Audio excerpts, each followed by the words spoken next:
What do we got here? Well, I've got some vintage pinbacks for sale. They're various sports figures. Roy Campanella, Pee Wee Reese. Back in the day when baseball was with these people, you wore a suit and a tie to the game. They actually had ties when you went to games? They invented those already? Oh, watch your son. I decided to come to the pawn shop today to sell my vintage pinback collection. I purchased a collection from a friend of mine that needed some money, and the least I'll take is $1,500. I'd like to sell them today because I like to put a bigger down payment on the truck I like to buy. All right, so what do you know about them all? I know that most of them are probably 30s and 40s. These Jackie Robinson ones really stood out to me. People wore these pins in support of Jackie Robinson coming up out of the Negro Leagues into the Major League Baseball. Along with We Want Leo for Leo Satchel Paige and Suitcase Simpson, these were some of the first players ever to come up in Major League Baseball. Okay, that's pretty cool.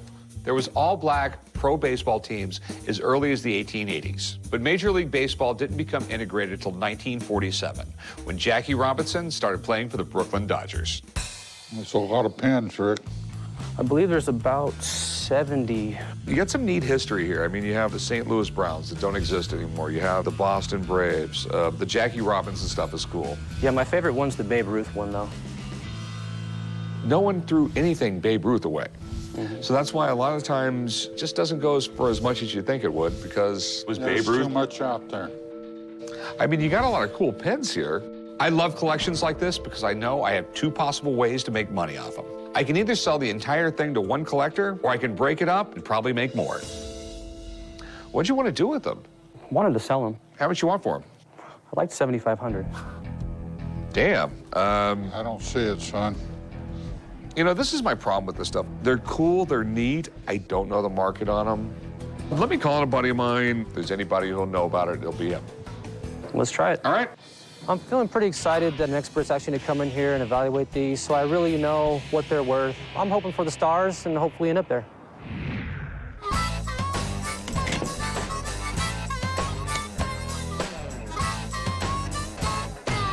Hey, how you doing, my man? Doing great. How are you guys? Leroy Neiman, huh? Yep. You got it. Oh, that's cool. 1973, called Love Story. Does it bring out any particular emotions in you, or? No, just money. I came down to the pawn shop today to try and sell a 1973 serigraph of Leroy Neiman's Love Story. It doesn't really fit with our house. I'm hoping to at least walk out with $1,000. Where'd you get it?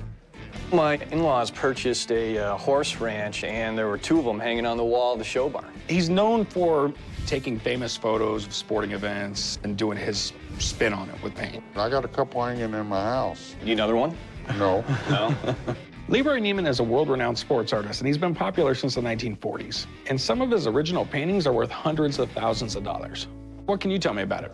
Well, the serigraph, it's 168 out of 300. You know what a serigraph is? I know somewhat.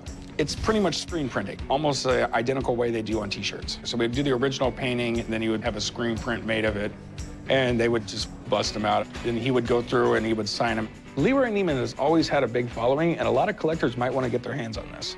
It's a cool piece, but I do have some concerns on how much it's actually worth. So what do you want to do with it, my man? I like to sell it. All right. You have any idea of what it's worth? You know, we've seen some at different galleries for $4,000 to $5,000. I don't know what they're going for these days. I think collectors might be snatching them up. I mean, the guy is 91 years old, as morbid as to say. Generally, after these guys die, their art goes up. Yep. I'm a little concerned that he didn't sign in the picture. It's down here on what looks to be another piece